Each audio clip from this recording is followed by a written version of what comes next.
In 1932, four German car manufacturers, Audi, DKW, Porsche and Wanderer, were merged into one.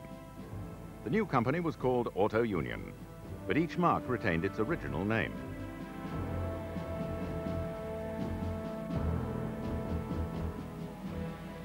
Auto Union's headquarters were located in Chemnitz, some 120 miles south of Berlin, but most of the cars were built 25 miles away in Zwickau. Late in 1932, the brilliant engineer Dr. Ferdinand Porsche designed a racing car for the forthcoming 750-kilogram Grand Prix Formula, and early in 1933 sold the design to Auto Union. In May, Dr. Porsche had a meeting with Germany's new Chancellor, Adolf Hitler, who 2 weeks before had given a subsidy of 500,000 Reichsmarks to Mercedes-Benz for their 1934 racing program. Porsche persuaded him that two teams racing for Germany would be better than one, and so Hitler divided the subsidy equally. Porsche had designed a large-capacity, low-revving V16 engine supplemented by a supercharger. Here, the first car takes shape at Zwickau.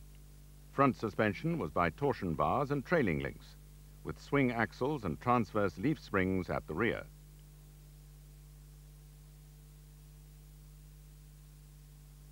A central camshaft controlled one inlet and one exhaust valve per cylinder.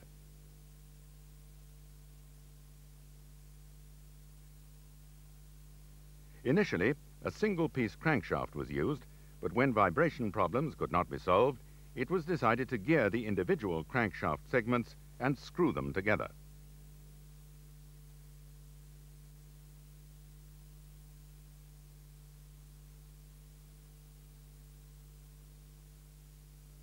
Dr. Porsche placed the fuel tank behind the driver and the engine behind that, taking his cue from the Benz Tropfenwagen of 1923. The supercharged 4.4-litre V16 produced 295 brake horsepower. A racing department for Auto Union was established in the Horsch factory at Zwickau, where the workers were experienced in high-quality engineering. 20 mechanics were responsible for the engine, 6 for the gearbox and axles, and 12 for the chassis. 20 metalsmiths were required for the aluminium bodywork. All parts, including cylinder liners, the engine block, and the main cylinder bearings, were machined at the Horsch factory. In particular, the Roots-type supercharger required a great deal of attention.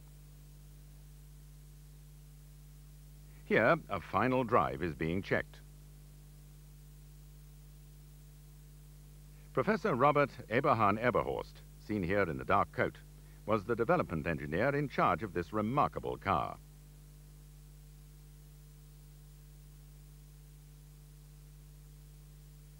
He gives one of the first Auto Unions a run on a rolling road.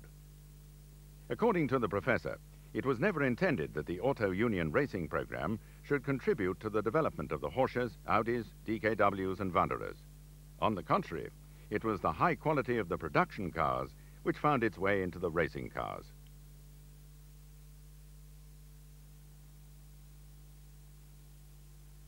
On March the 6th, 1934, just 1 year after Auto Union had bought Porsche's design, the first racing car was taken to the Arvers track in Berlin for a key test. It had already been driven on the Nürburgring the previous autumn, but Dr. Porsche's contract stipulated that the new racing car complete 10 laps at Arvers and reach at least 155 miles per hour on the straights before it was accepted. Driven by the doctor's old friend, racing driver Hans Stuck, the Auto Union not only completed the required 10 laps in style, but also set 3 new world speed records, averaging almost 135 mph for 1 hour, 100 miles and 200 kilometers.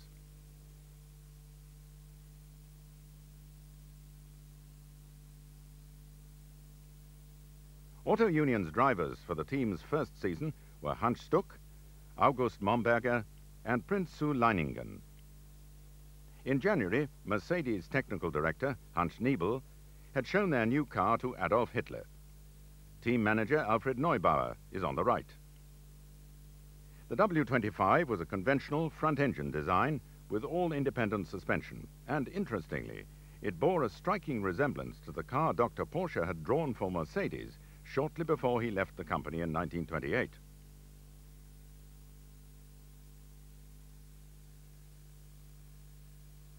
It was powered by a straight-eight supercharged 3.4-litre engine, producing 314 bhp. To drive it, Mercedes signed up their former star Rudolf Caracciola with Manfred von Brauchitsch, Ernst Henny, and the Italian ace Luigi Fagioli. The first meeting between the two teams came in the Eifel Grand Prix in June. At the weigh-in, Mercedes was surprised to find that their cars were just 1 kilogram over the 750 limit. The W25s were white, Germany's national color, and so team manager Neubauer ordered the paint and filler to be stripped from the cars, which were then covered with a thin coat of aluminium paint. Next morning, they were under the weight limit. The auto unions had always been in aluminium, so the German press was quick to call both cars Silberpfeiler, or Silver Arrows, a name that was to become legend. The Eifel GP was won by Manfred von Brauchitsch in his Mercedes, and Hans Stuck was second for Auto Union.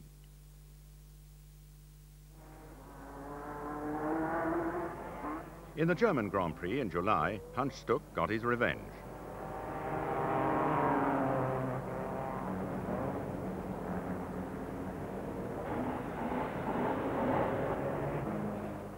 The Auto Union #1 scored a superb victory, beating the Mercedes of Luigi Fagioli by over 2 minutes in the 500-kilometer race.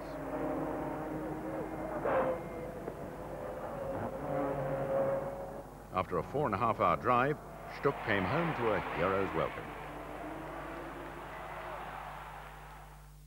Seen here with team manager Willy Walb on the left and Dr. Porsche, Stuck won 3 Grand Prix and 4 mountain climbs for Auto Union in 1934, becoming both German road and mountain champion.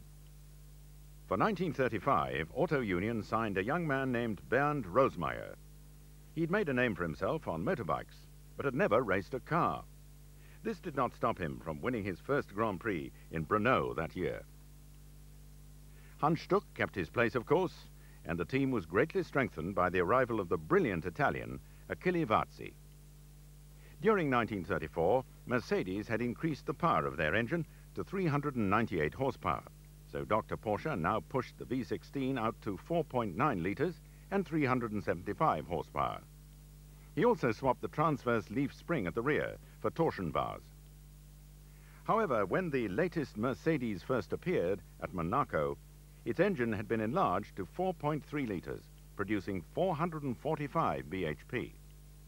In the coming season, it dominated the battle of the Silver Arrows, winning 9 races to its rivals' 4. That year, a European Drivers' Championship was inaugurated, and it was won by Rudolf Caracciola. He made a stunning comeback after his terrible crash at Monaco in 1933, which, coupled with the tragic death of his wife, Charlie, in a skiing accident almost a year later, nearly ended his career. After a cautious return in 1934, Caracciola was back with a vengeance in 1935. He's seen here on his way to victory in the French Grand Prix, one of 6 races he won for Mercedes that year. Flushed with their success, Mercedes unveiled a new 4.7-litre, 490-horsepower version of the W25 for 1936.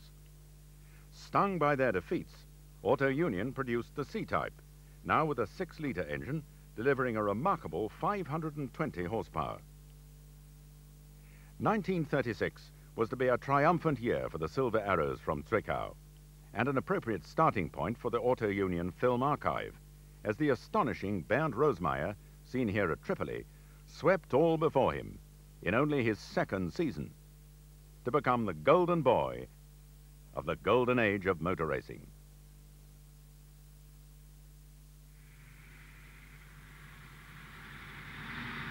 Early one April morning, the trucks carrying the Auto Union racing team set out from Zwickau for Monaco and the first Grand Prix of 1936.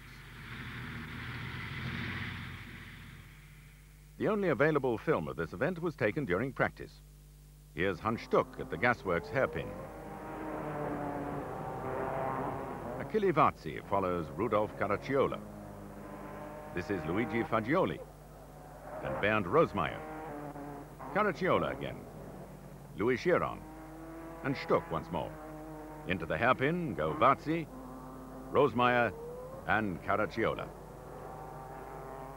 The race is one of the wettest on record, and on the second lap, there's a pile-up at the chicane, which eliminates the Mercedes of Chiron and von Brauchitsch, Farina's Alfa Romeo, and Trossi's Maserati.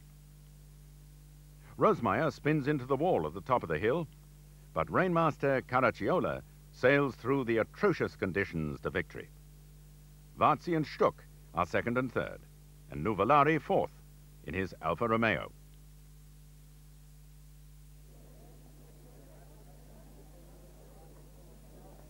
From Monaco, the team heads for North Africa and the Grand Prix of Tripoli, which means a relaxed voyage across the Mediterranean Sea.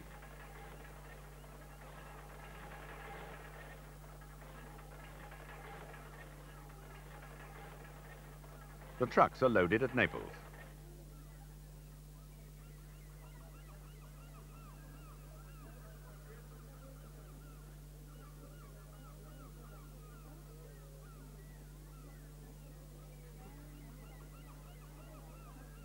Once the ship is underway, a game of drafts gets going between some of the Auto Union team members.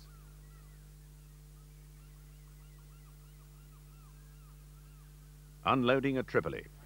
Wheels by the dozen.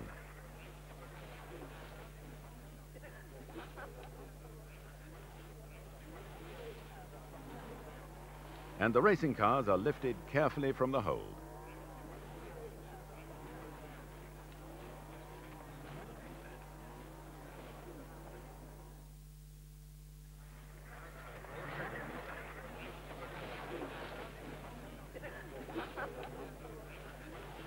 The Malaga circuit has the most magnificent grandstands and pits to be seen anywhere. The English driver, Dick Seaman, calls it the Ascot of motor racing circuits.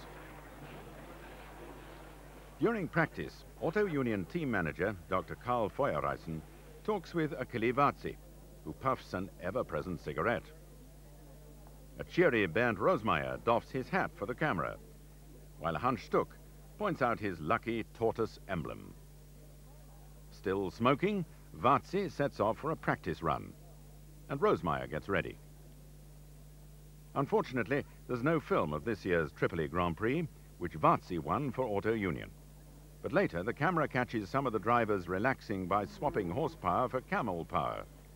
Watched by his wife, Paula, Hans Stuck gets aboard, as does Bernd Rosemeyer, and reserve driver Rudolf Hasse.